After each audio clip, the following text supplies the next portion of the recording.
This is going to be an unusual drone bear pause. Rather than about 7 minutes, I'm going to do 3 parts, because what I'm going to try to do is squeeze God into a nutshell. And you're saying, well, that sounds like an oxymoron. How can you take 66 books of the Bible, 27 of the New Testament, and condense it down into a 3-part message, God in a nutshell?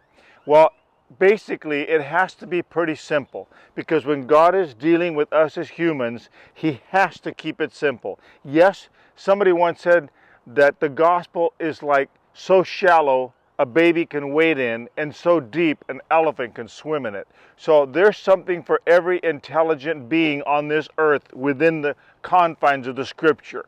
But the basics have to be condensed to a nutshell. And Jesus gave the basics to His disciples, and He sent them out. And that's what I'm going to talk about, God in a nutshell. So by the time you finish, you will have succinctly the gospel for you and I, and what we can do with it for the remainder of our life on this earth.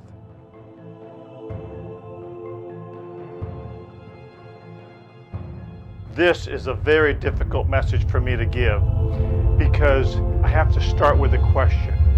Ask yourself, why in the world would God send His only begotten Son into the world to die a criminal death for sinful humanity? Well, we know, one, He loves us, but greater than that, He loves His Son. Remember when Jesus came up out of the water at the baptism of John? The Father spoke, "This is my beloved Son, in whom I am well pleased." Something has to be so bad that He would send His Son, and that's the subject of hell. You can see behind me flames, forest fires. I use that as a backdrop for this message. Most of us men that have had anything to do with burning wood, burning brush, cutting it down and putting it by fire can realize from time to time the terror of runaway fire. I have no comparison to firefighters. God bless them for their service to humanity, putting out not only house fires, but brush fires, forest fires, so on and so forth, to risk their own lives in that horrible heat. I've had 2 or 3 instances where my fire got out of control and the fire department had to come and douse the fire, or I would have burned up my neighborhood. Terrifying experience, I must tell you. You feel so helpless in those flames that you can't do anything about it. Well, there's a destiny for us as humans, and that is either heaven or, Jesus said, hell. It's a terrible place. Jesus said it's a place where the worm dieth not. It's a place of torment, a place of anguish. You see in Luke, the rich man and the poor man around Luke 16.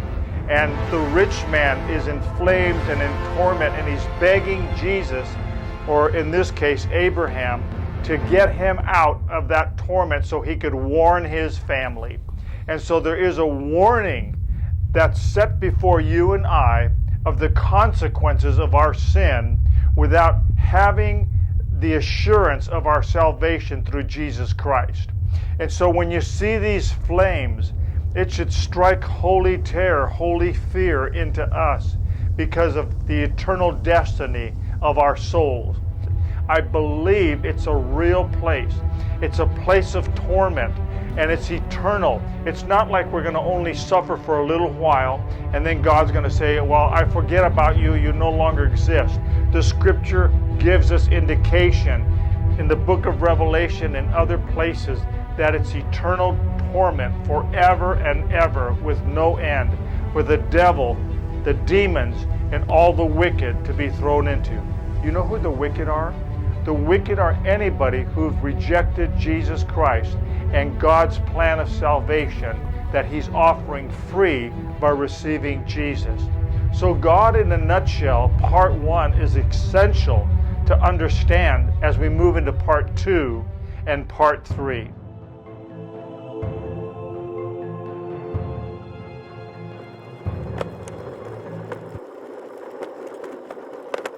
Oh, such a familiar sight.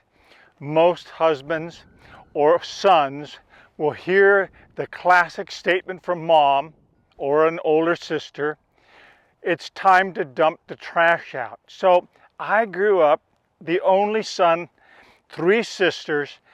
It fell upon me as a little guy to take the trash out. I've been taking trash out all of my life.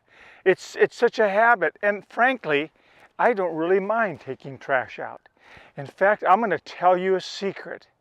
I'm a confessed trash picker. Yeah, I was picking trash way back in the 60s.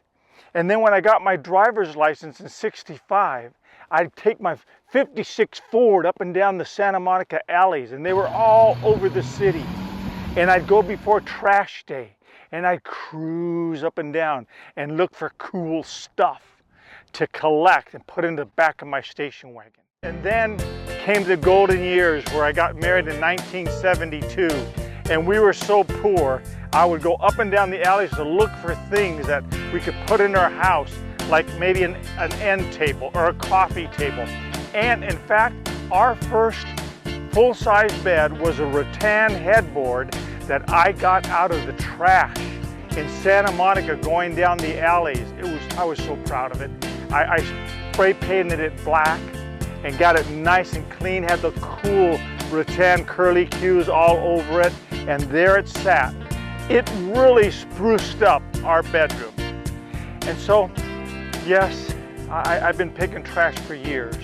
And I really got into even dumpster diving. I know it's getting popular. People dumpster dive. In fact, I see videos on women dumpster diving. They look for makeup and purses and girly things like shoes. But I'm going to take you to the coast where we have a condo, and I have to admit that's the only place I will dumpster dive once in a while. And I like to show you that process.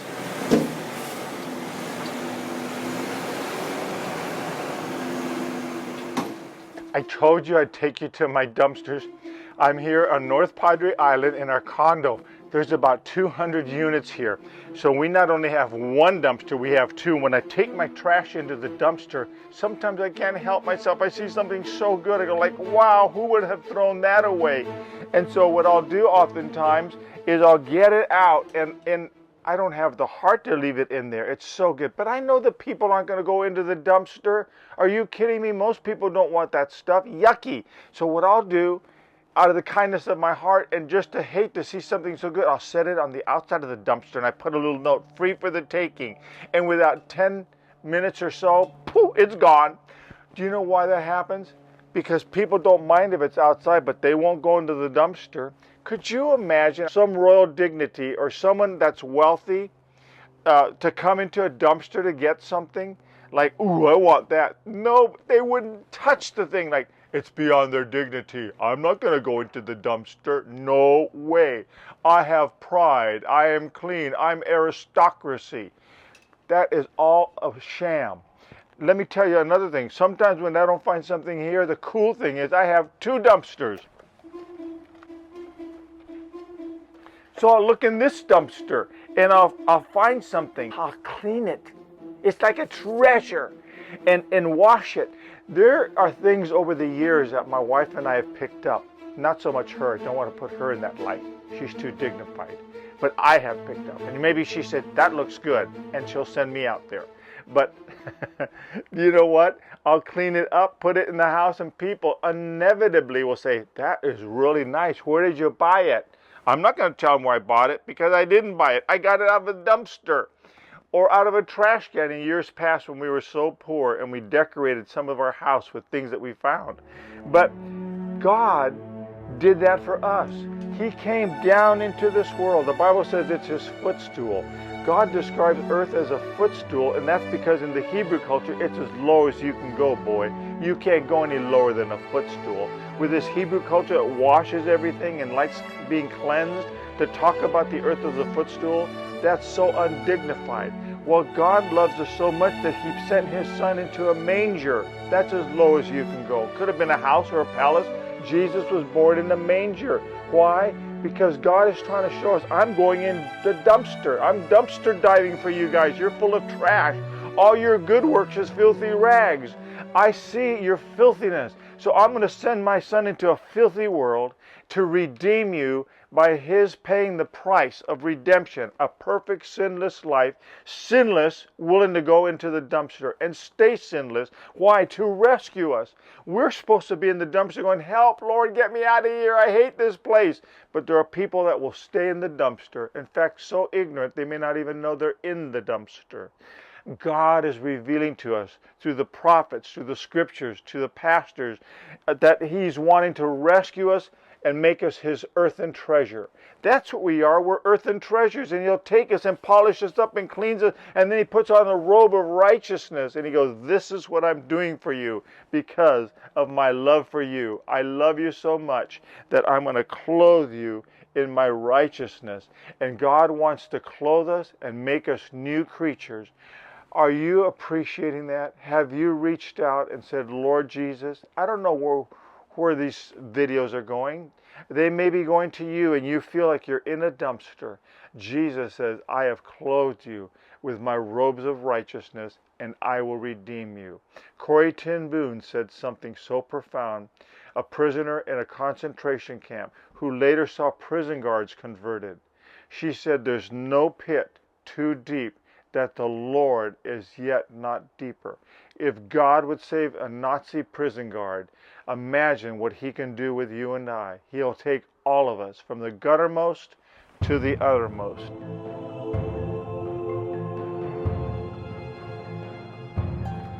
That's pretty much a familiar sight to me.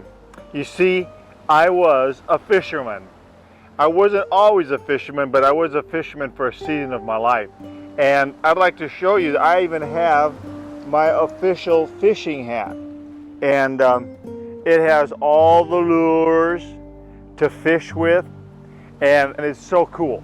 I spent 1 full year as a salmon fisherman, and it was enough for me to tell me that I don't want to be a fisherman, but I do want to be a fisher of men.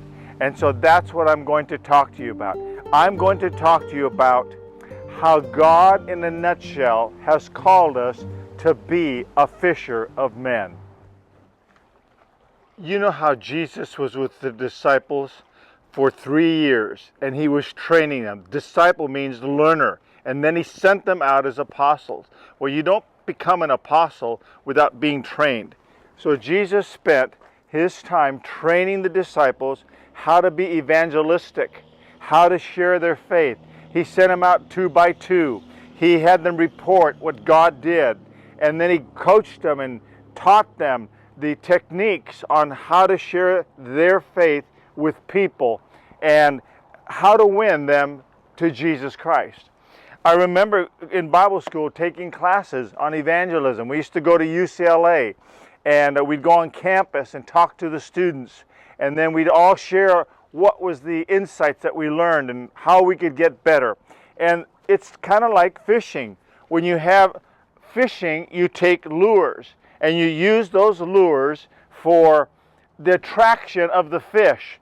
You wouldn't put a big old slab of bologna out in the water on a hook and expect to get something. You use the right hook, the right lure for the right fish. And that's how lifestyle evangelism is. We make it so complicated. Did you know statistically that it's only about 20% of Christians that have shared their faith with someone and led them to Christ? Because most Christians feel so insecure. They feel they're not able to share their faith. But God, in a nutshell, gives us the third part, which is the most important part. I trained you on part 1 to show you the fear of hell and what lies before you and what lies before humanity.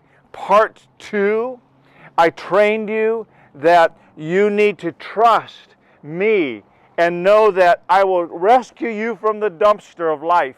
From sin, I will take you and redeem you. And then once we're redeemed, then he moves us to show us our responsibility in part 3. God wants us to be fishers of men. I've got to tell you a story. God going to get a loan in Port Orford, Oregon for a house years ago when I was a salmon fisherman. And that's when I began my evangelistic ministry, Mantle Ministries. And the irony is, I went to the bank and the banker asked me, what do you do for a living? And I said, I'm a fisher of men. He says, he stopped and he goes, what? How do you get money? I said, well, I don't know. I'm a fisher of men and I just trust God. And he didn't get it. And then all of a sudden it dawned on him, you mean you're not a fisherman? You're a fisher of men? I go, that's right. Another word for that is I'm an evangelist. And I was able to share the Lord with him right there in the bank. It was really cool. So you take lifestyle evangelism, you ask questions, you find out where people are from and what they're doing, and then you choose the right hook to use them, to draw them in. You know why you do that? Because you love them. You're not doing it to get points by Jesus. If you get the nutshell number one about the horrors of hell that I've described, and sinners going into the lake of fire, and even family members, it motivates you to share your faith. That should be your motivation. Where is the destiny of all those people around us? Your friends. I will never see your friends. I will never meet your family, but you can. So what I did, I'll give you some pointers. I feared that my family, many of which are not born again, they would stand before the Lord and they would point their finger and say, Richard never told me. He never shared the faith with me. And that really bothered me. And so I decided that I would write a letter to every one of my family members and give my testimony of how I became a Christian and then how they can become a Christian. And so I sent it all out. So my conscience is cleared that every one of them at least got the gospel. So you can do that. You can write your family members if you don't have the courage to share. Sharing with family sometimes is the most difficult thing to do because you get closed down or it leads to arguments. But you look for opportunities. You sow seeds here and there. Ask the Holy Spirit to guide you and lead you. But share your faith. Don't be fearful. That's why God took you through all that you have done and will continue to take you through future adventures with Him. Some are painful. Share those painful experiences. Some are joyful. Share those joyful experiences. But always connect it to what Jesus has done in your life and what He will continue to do. I leave you with this word to pause and ponder.